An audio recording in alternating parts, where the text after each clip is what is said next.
So if you are pulled to, y'all, I got tongue tied. If you are pulled to watch this video, then you are chosen to be rich, period. So I'm not using any cards. I will be using only books, okay? There's nothing wrong with using your intuition and using books. Okay, I'm not hammering no cards. I'm not doing any of that. So I opened this book and it was in straight synchronicity of a download and a thought that I had. Okay, a download I got, and then this came out. So, um, some of y'all may not understand that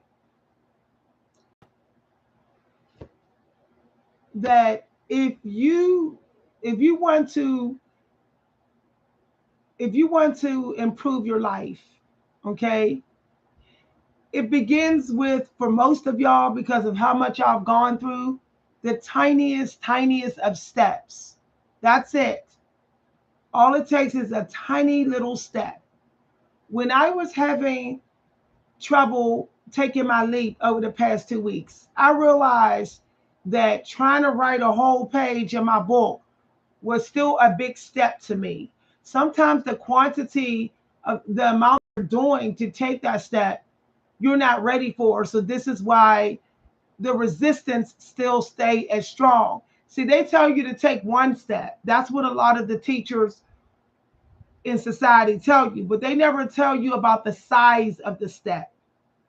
They never tell you that there is a certain time that in which the step will be easier to take. They never tell you about what type of energy you should have to take that first step. Okay? This is getting deep. This is why I'm telling y'all, y'all better not miss my videos, and y'all better get my articles. Okay, we're going to get into that in an article and some other questions you have to ask yourself, because just trying to take the step is not enough. Okay? Um we got to understand that we are dealing with other people's frequencies on top of our frequencies, on top of all the frequencies that we're connected to when we're surfing and streaming. So, one of the first things I like to do when there's too much resistance and I won't take a leap or finish the leap, I won't take a risk, is I'll clear out a lot of the frequencies. I'll clear them out.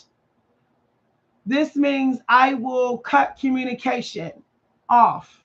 It's not that I'm ghosting. I will minimize communicating with people and minimize communicating online or even listening to anyone but my own self. I will even minimize praying. Now, this is getting deep, y'all. This is getting deep. Hang in there, y'all. I like to burn my incense. I'm going to burn some incense here.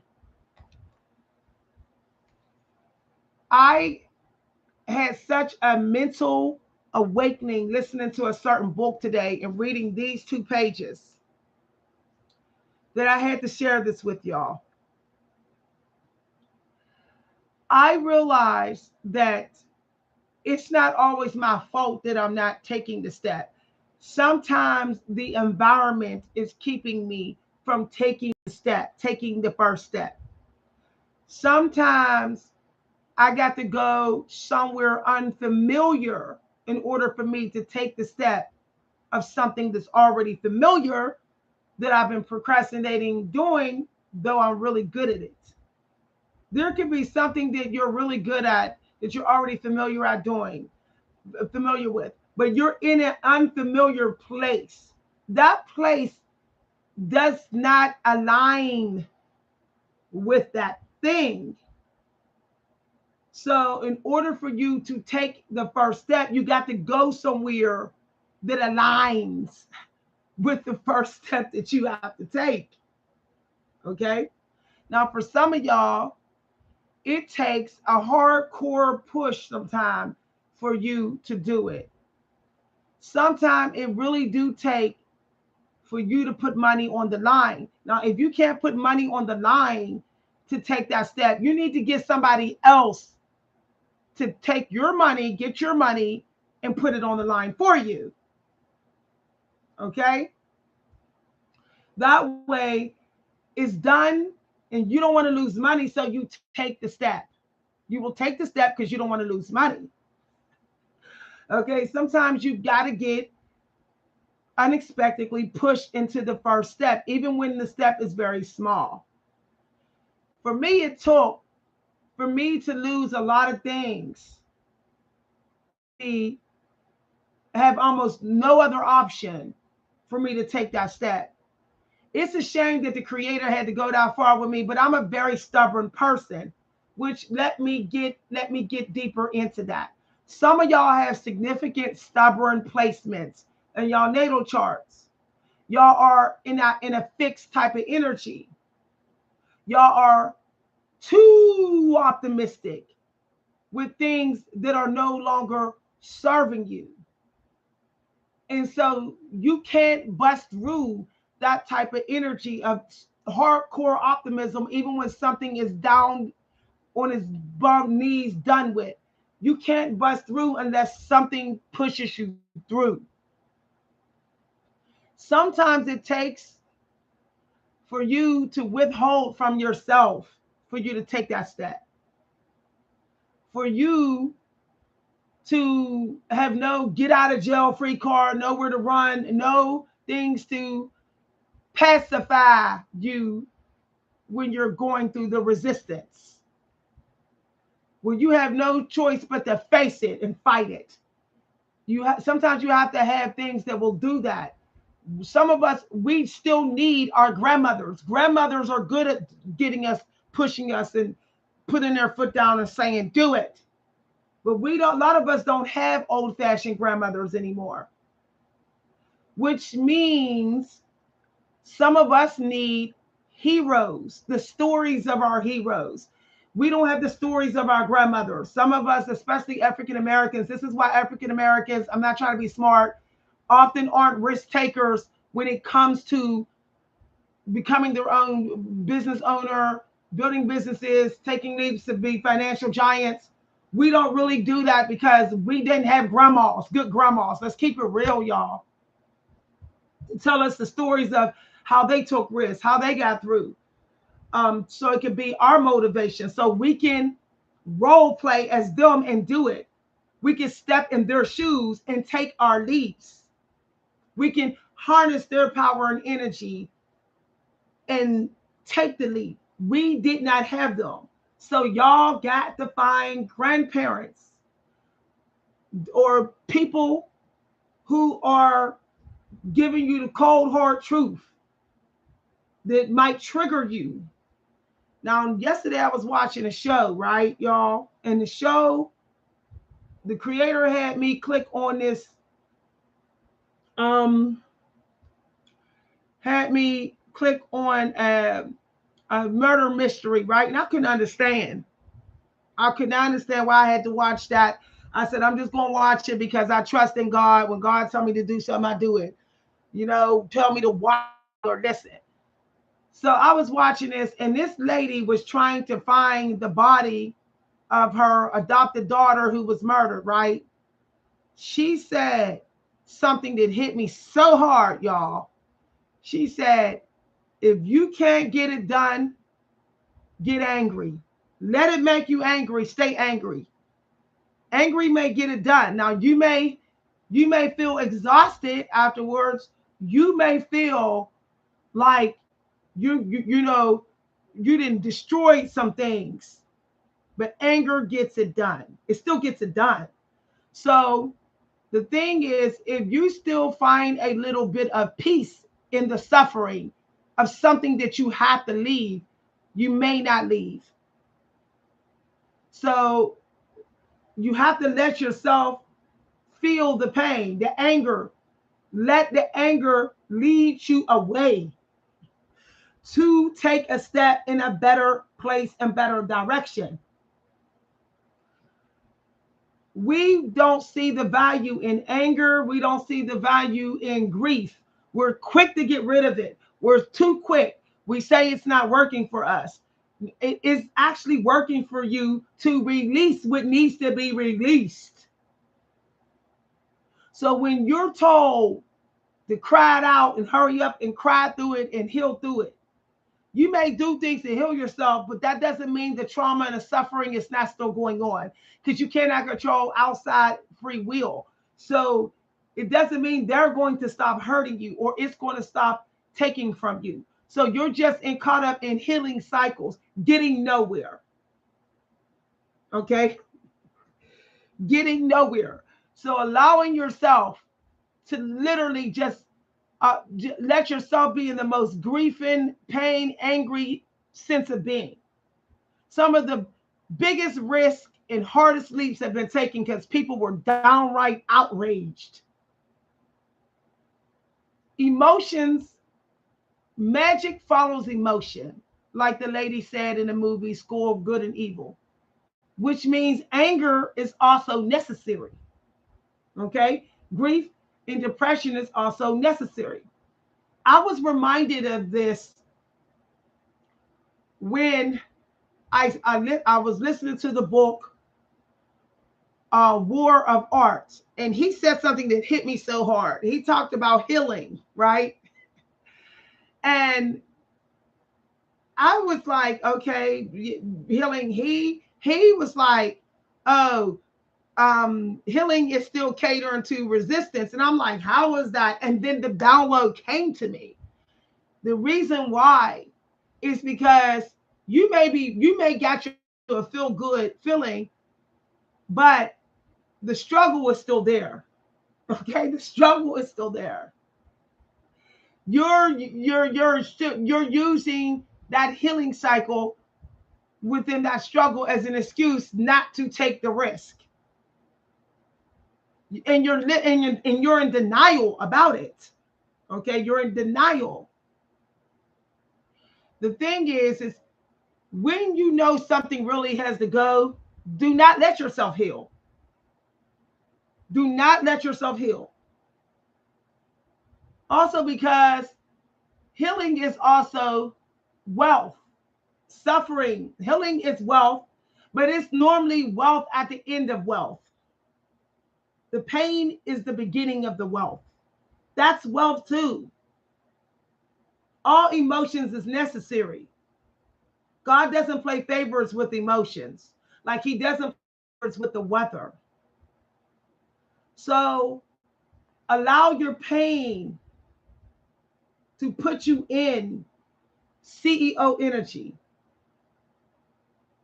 Allow you all by yourself. Say, I am going to stay in this pain all by myself. This is deep, y'all. It's not going to be easy because we panic. We don't see the value of pain. We don't. We only have given pain a bad name. But if you ever doubt that the pain helps you to take leaps, think about times in your life when you was in so much pain that you resigned from a job, that you broke up with somebody. You wasn't running to incense and candles and priests and ministers and prayers. You weren't. You just the pain. You just let the pain take you down till you got out of Dodge and you left. Now it's sad that a lot of us it takes to that level for us to take the leap. Okay, take the leap. But if that's what's necessary, then that's what's necessary. If you need to ruminate on the anger and let the anger just piss you off and piss you off and piss you off till you say F it and you roll, then at least you took the leap. You don't have to tell no one what it took for you to take that leap. It's not nobody's business. You don't owe nobody explanation. You can tell your story and get paid for it because the pain must serve you. You cannot waste pain. You're still being wasteful. Understand, when you waste the pain, the painful experiences, you're still being wasteful. If something is wasted when you waste it, okay? Otherwise, it doesn't have to be wasted. So when you say, I'm going to let this pain do what it has to do, trust in it. But I'm going to make sure that the only thing that's in my environment is something that is safe for me. Something that is safe. Something that know is safe. We're safe. Safe is the quiet. We don't think quiet in the home is safe. It's safe. Staying offline for a while is safe. When we go online and we get to talking while we're in pain, we're catering to resistance. See, I love that book, War of Art, but he needed to get a little bit deeper. That's why I'm going to get y'all a little bit deep, because I came to really understand and under layers of his book that he could do a whole 20 book series on that, which is needed to be done. We are constantly running to different things, all kind of things with endless options to cater to resistance. We have to minimize the options. We have to make the options not look so glamorous. We have to make the options look like they are not, that they cannot serve our fear. That means if you homeless, you don't hang out with homeless people. If you're sick of being homeless, you hang out with people that got everything. That's going to make you angry. That's going to make you fed up with being homeless. That's going to piss you off. That's going to push you to take a leap to stop being homeless and do something about it. If you are suffering, you don't hang out with people who are suffering. You don't. Because it's going to become glamorized. It's going to become easy to do. Somebody suffering with you. No. Why do you think when you're suffering and you know you want out of it, but you get with someone who's suffering, it seems like the suffering just lasts longer? All you're doing is swapping emotional suffering energy. It's just going back and forth, back and forth, back and forth. But if I'm suffering and I be around a bunch of people that's so happy, I'm going to want to get happy because I'm going to be an outsider. Being an outsider, not fitting in works. I'm going to be an outsider. I'm going to see that, hey, look what they doing to get happy. I'm a coward. I'm a coward. And that's exactly how I should feel about myself. Maybe I'll do something about it. There's nothing brave of just being with other people who are catering to resistance. There's nothing brave about that. Y'all, I told y'all you're pulled to watch this video. Okay. Now quantity does matter with how often you focus on what can get you out of your situation. You have to collect the energy of the quantity of energy. It's all in the math, the weight of it.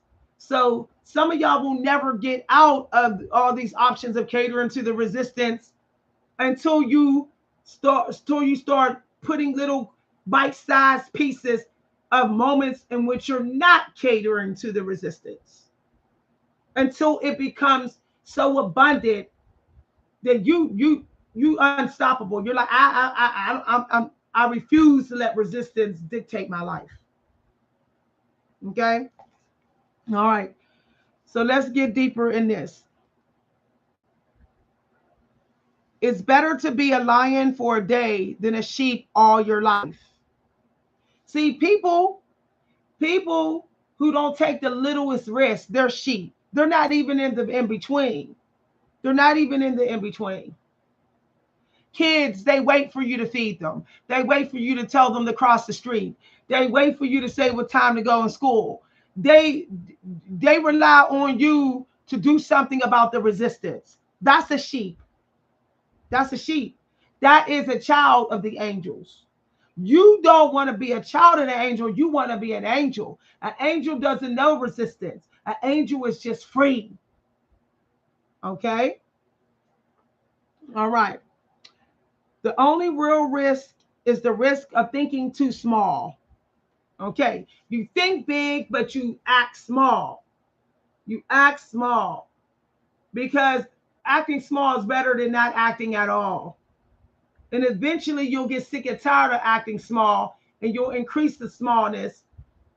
But at least you'll be in a patient energy because you started off small. so you won't overwork yourself. This is why it's important to take your risk in tiny little steps.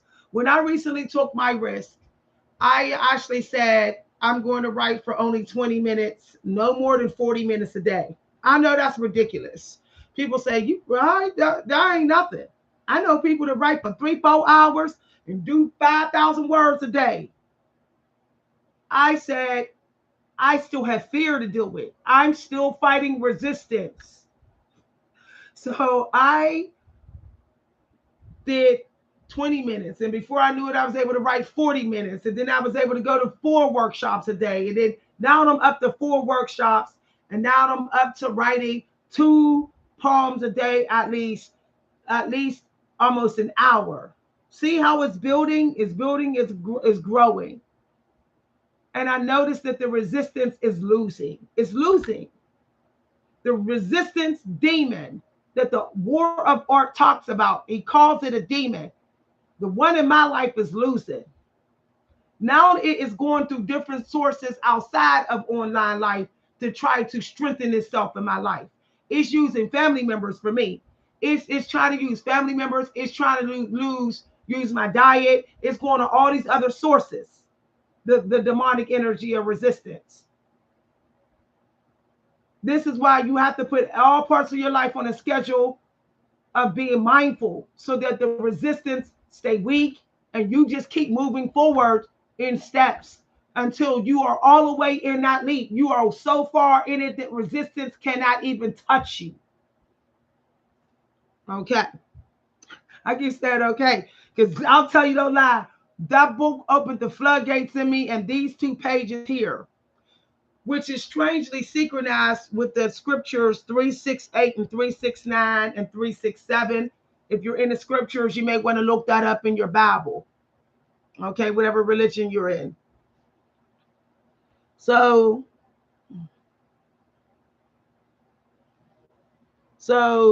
what this is the one they told me to give you. Risk. Do the hardest thing on earth for you. You have to be willing to admit what's the hardest thing. The hardest thing on earth for me is to go alone in my art. I grew up in an art family. We were all doing art together. It was an art community. So it's very hard for me to just go out on a limb artistically. So that is what I need to do. That is what I need to do in order for my leap to be done. That's the ultimate test for me. Ultimate test to finally defeat resistance, where resistance has no power over me at all. You have to find what is the hardest thing you need to do on earth according to achieving your dreams. Sometimes it's a collectiveness. Mine is go out alone. Don't depend on other people to tell me what to create, and create my own structure. Get the structure, foundation, and be the planner. I'm so used to everyone always planning my schedule, planning my day, my family planning my day. I have to just be in charge of it all. That's hard for me. But that's the only way I'm going to defeat resistance. How am I going to do it? Each day, take a step in each area. I've already taken a step on planning my day. I've already taken a step on deciding what creative art I will do and how long I will stay in the groups. The next step is no more group, no more workshops. I have to depend on me and the resources that I got. Because still, resistance was still winning against me when I kept running to these workshops. As the guy in the book say, War of Art, workshops is still catering to resistance. Maybe not as strongly if you're not going there often, but it's still doing it. So for me, I have to cut 90% back of going to these workshops and letting some unknown person randomly tell me it's time for me to get inspired. I need to tell my own self that. I have to get my own seeds, plant my own garden, pick my own harvest, take in my own harvest, cook my own food. Until I learn all of that, I'm not worthy of a team. Until I have beat resistance in every area that resistance should not be in order for me to get my fortune, I'm not worthy of a team. Because I will have to keep my team from being a prisoner of resistance. I have to teach them what I did and what I know in their field, in their role, to not be a prisoner of resistance that will get them according to what they bring into the team. This is why if you're picking a husband, ladies, you have to pick a husband that can do what everybody can do. He needs to be able to do everything. Because then if you go to resistance of your role, how can he help you? He can't help you. He can't even tell you where resistance is probably getting you at and how and when, because he don't know what you're doing.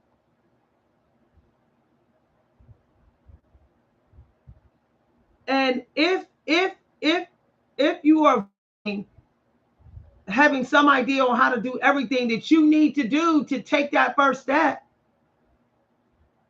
then you are already inviting people in to keep you comfortable in being a prisoner to resistance.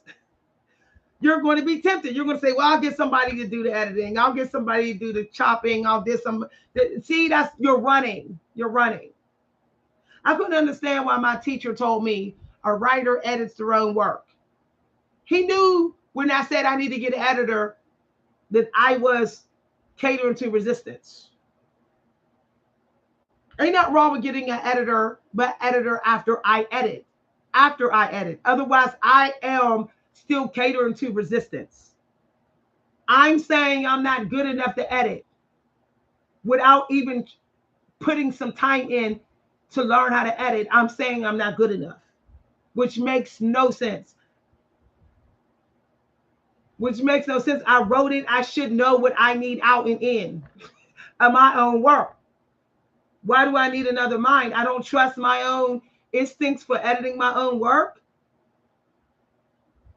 Or am I just in denial? I'm catering to some sort of resistance, some fear that I think I will fail my own self. Like the guy said in the book, I'm safer, like this quote say, it's easier because catering to resistance means I can blame somebody else too. I get other people, go here, go there, go there. If it don't work out, I can blame everybody else. I'm still being a coward. Don't be afraid to blame yourself. To have to face that day when you say I was wrong to myself. A lot of people are ducking and dodging that, and that's why the resistance of being like I'm almost ready to take the step, they don't take the tiniest step.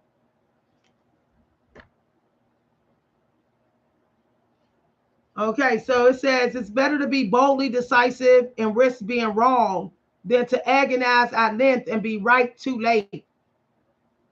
Okay, so it's better to take the lead and risk possibly being wrong than you sitting around saying maybe I should take the lead, maybe I should take a step, maybe I should, and then by the time you take the step, it's too late.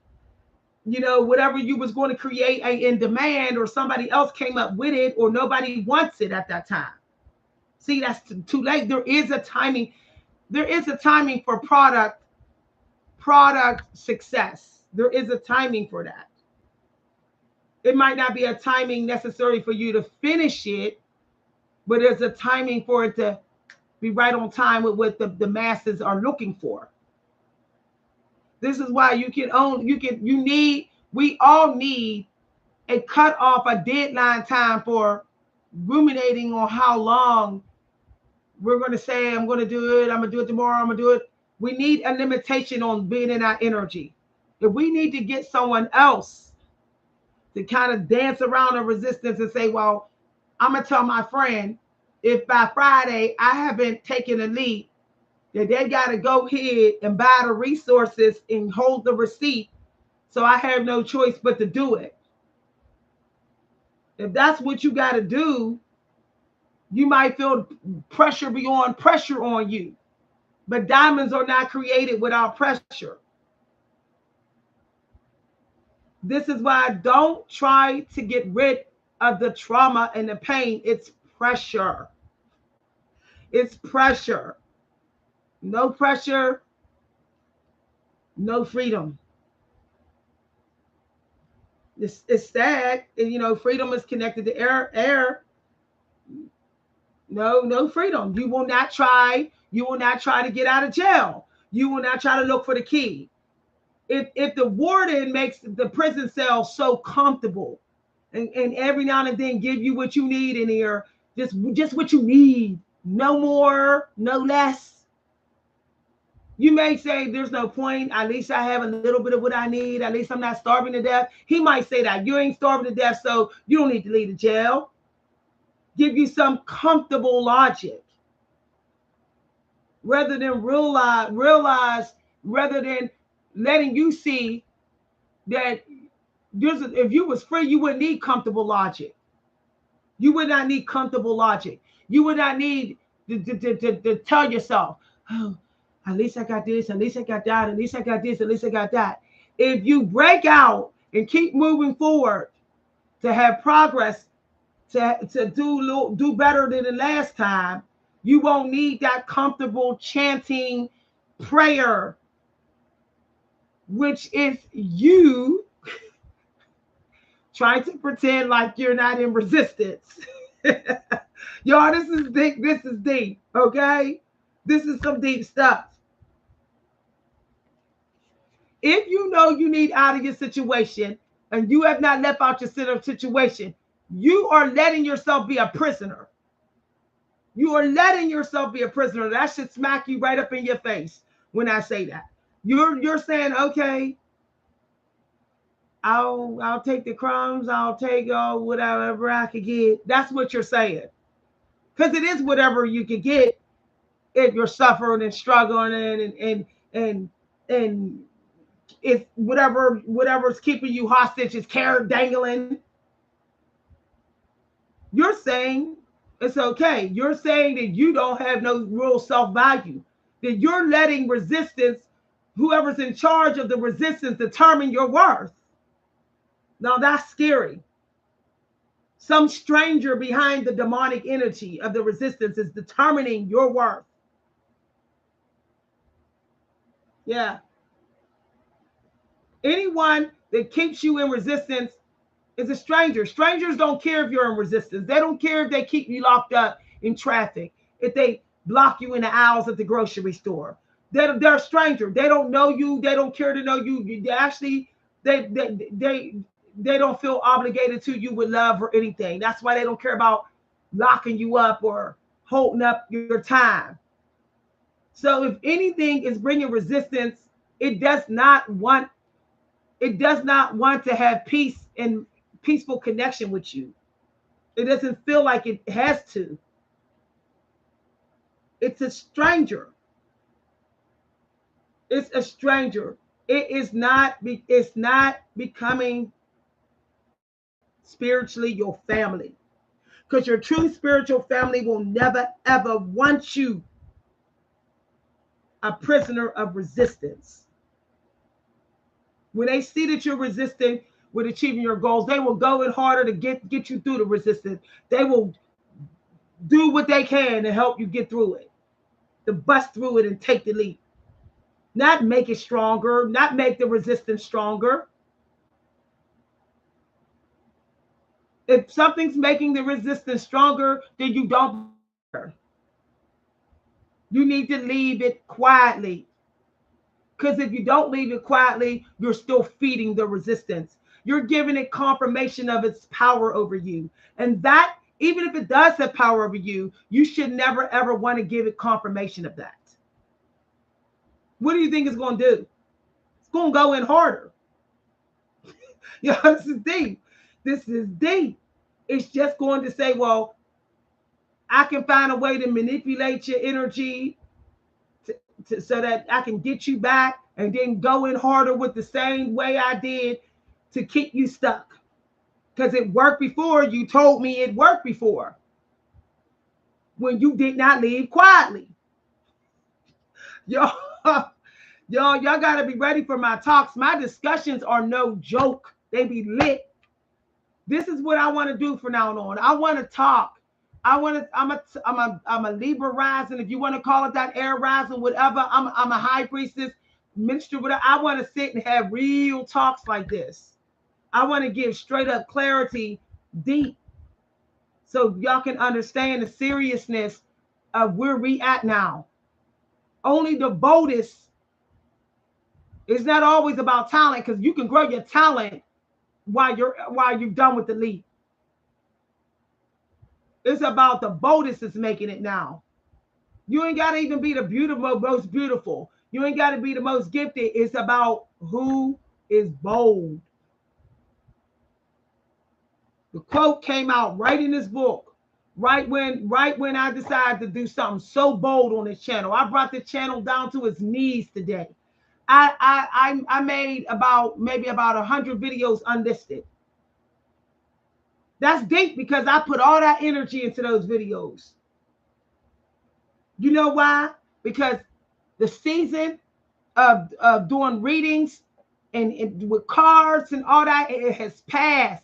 It has passed. I don't need them. I don't need them. I get the downloads. I open the book. There it is. That's it. We've used books. We're allowed to use books. Resistance hate books.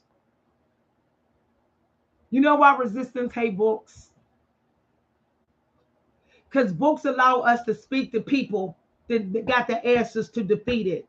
Books allow us to speak to people that's beyond, that's angelic on the other side, that knows how to beat his demonic energy. Okay? The resistance do not want you to go to books. Books is quieting. Books are freedom. They allow you to access intelligence. Books are the intelligence the resistance is keeping from you. The resistance demon don't want you to become wise, because when you become wiser, you become fearless.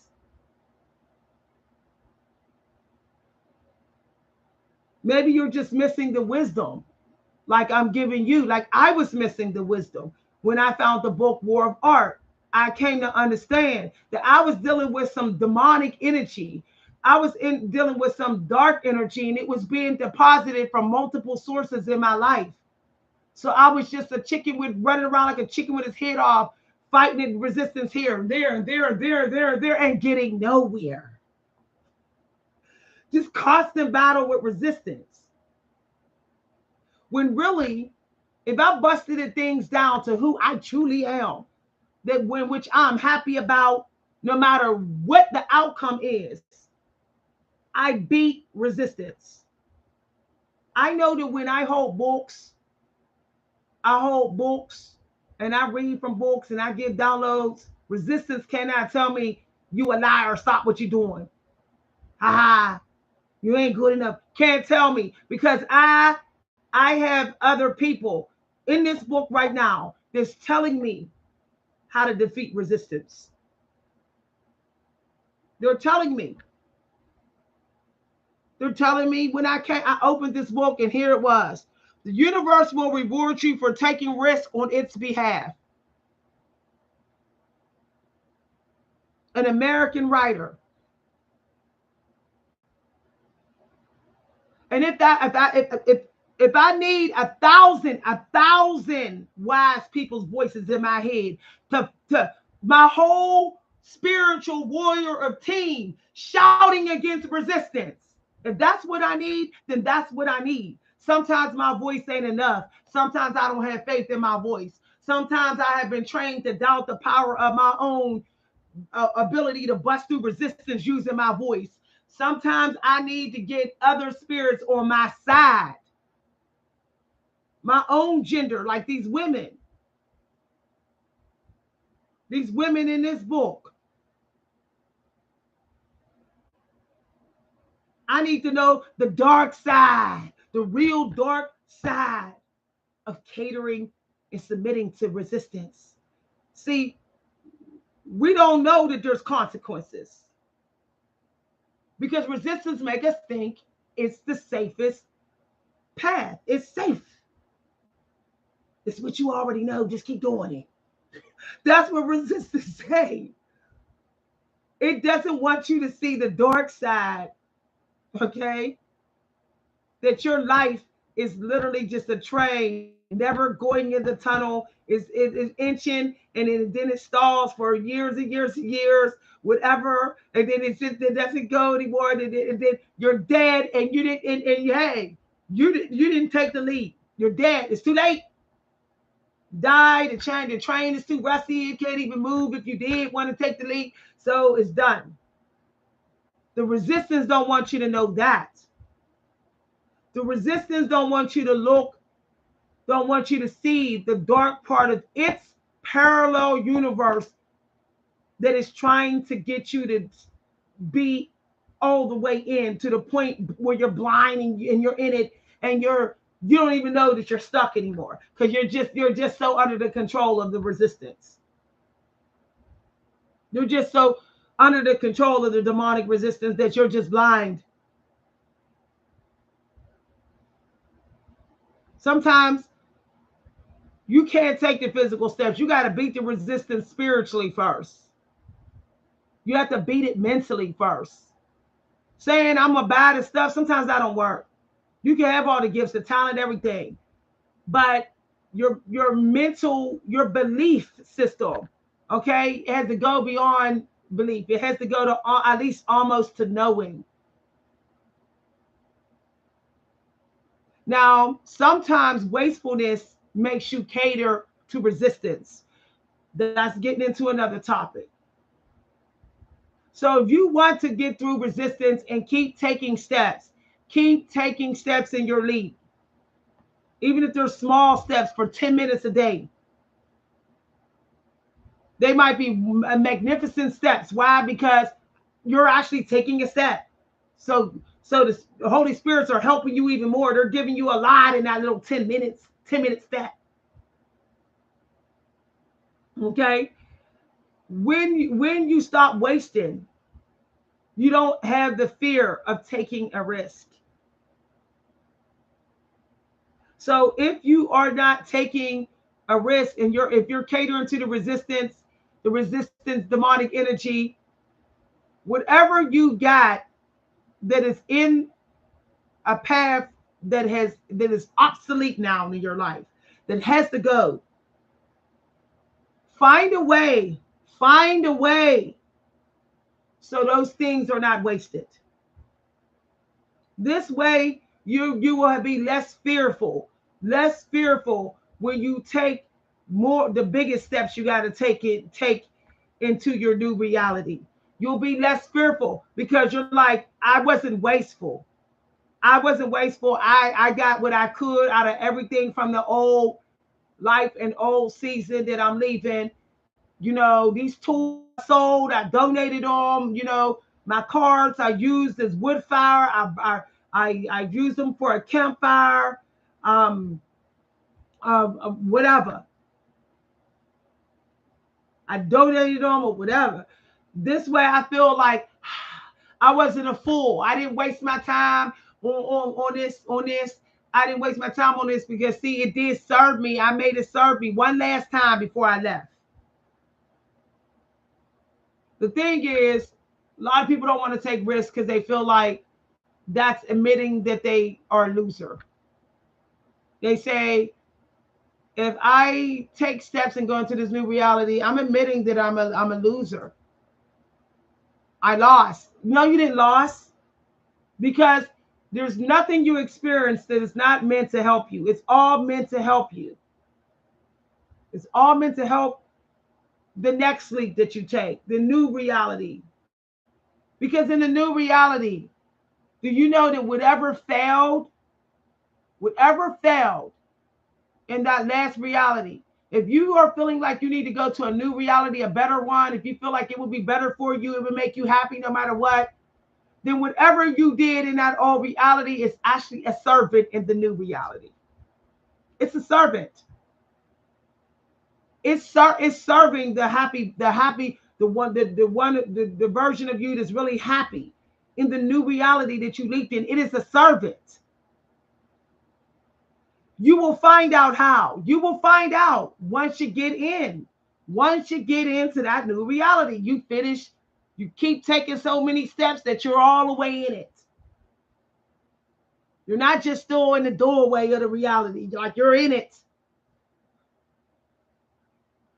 This is a deep conversation. I want to have conversations like this. Some people like to use boards. I want to pull out books because this is what we got to get back to. This is what we got to get back to. This is quieting. This is peaceful. This is private.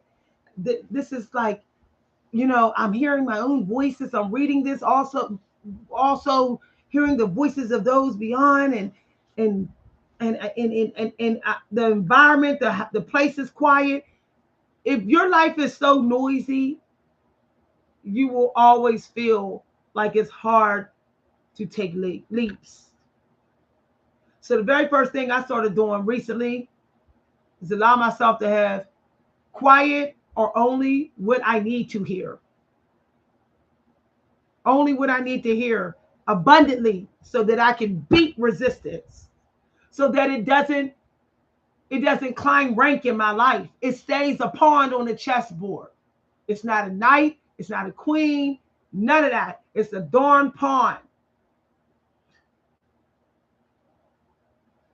That way, I can laugh at it and say, you know what? Yeah, you still kind of nag me and tap on you. You're still able to tap on my shoulder resistance, but you cannot stop me. You want to get to that point. And guess what? You are allowed to fail at beating resistance and leaping 90% of the time. You just don't want to waste an entire year losing against it. So you didn't take the leap you've been saying all year long. Let that irritate you. Let that bother you. Let that make you uncomfortable. Embarrass you. Embarrassment to yourself. This is y'all. This is deep. Keep thinking. Say I let myself down. I let myself down. I let myself. I can't. I let myself down. I refuse to let myself down again. No, this been going on all year. Can't go on no longer. I gotta take at least one step before the year is out. I got to. Or else I didn't lost against myself. Now that's a problem. That's a problem. That's a problem. Then I'm not just a coward. I'm a beat down in the gutter coward. That's what I am. If I don't take one step before the year's out, I'm literally a coward, beat down, laying in the gutter, just laying out for everybody to kick around. And I'm the clown. I'm a clown.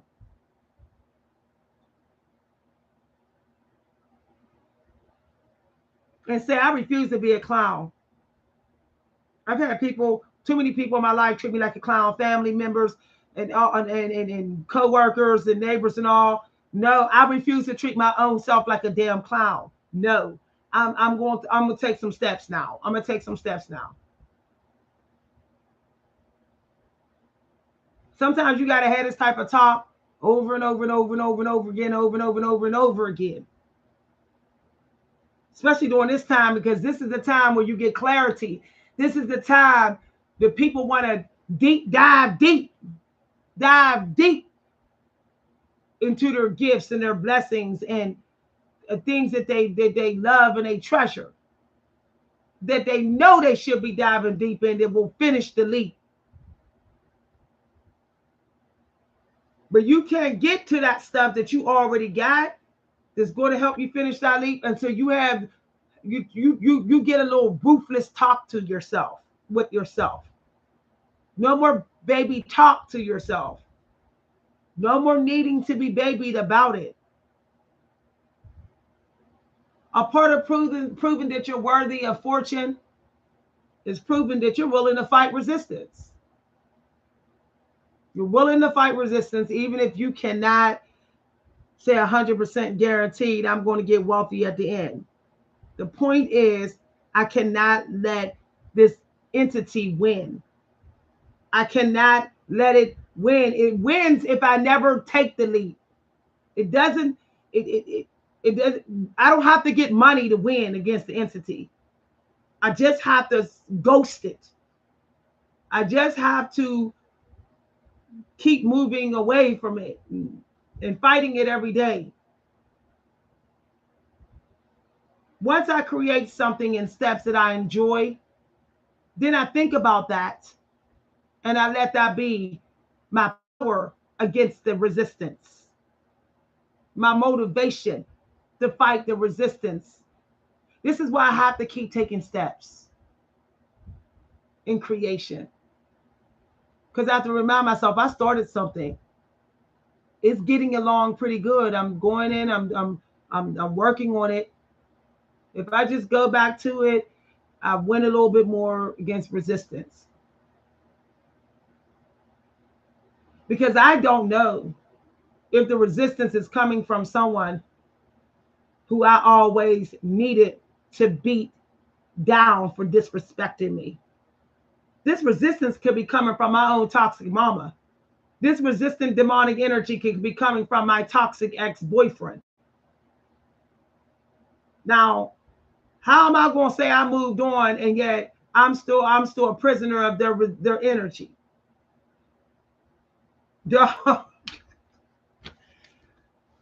I'm telling y'all sit down at my table, and when I get in this energy, it gets real. Okay. All right. I'm gonna post some screenshots of these pages, and y'all can read these pages, and y'all can review what I was reading. Okay. And y'all can if it helps you, and y'all can just replay this video. Please share this video with everybody that you know, and really get them to watch this video. I want to really talk about this. I want to get into this discussion because a lot of people are going to be like, "Dang, I'm going into another winter season, and I'm still saying I'm taking a step and didn't take the step."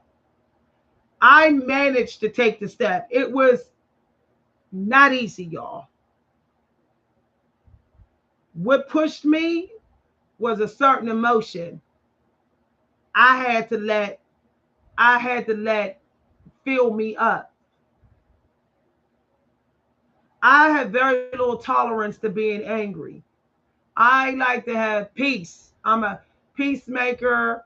The person is like, I don't want to rock the boat. So when I let something makes me angry, I'm like, that's it. That is it. I'm gonna have to do something about it. So that's what got me. It's different for everybody. For some of y'all, crying it out might work. But I can tell you right now, the crying it out might lead to you then getting into that comfortable energy. And then you comfortable and you're like, well, it don't bother me, so I might as well stay. But yeah, it's still withholding from you. It must be withholding from you, or you would not be needing to release it. This is this is a deep conversation. Okay, y'all, if y'all enjoyed this, feel free to let me know. If you enjoyed the video, hit the like button. This is the kind of videos I'm going to be doing, discussion videos from now on. I brought the channel to its knees. No more cards. I like books. I love books. So I'm gonna let God speak to me through books, like God speak through the Bible, like God speak through books all the time. This is how I want to do it.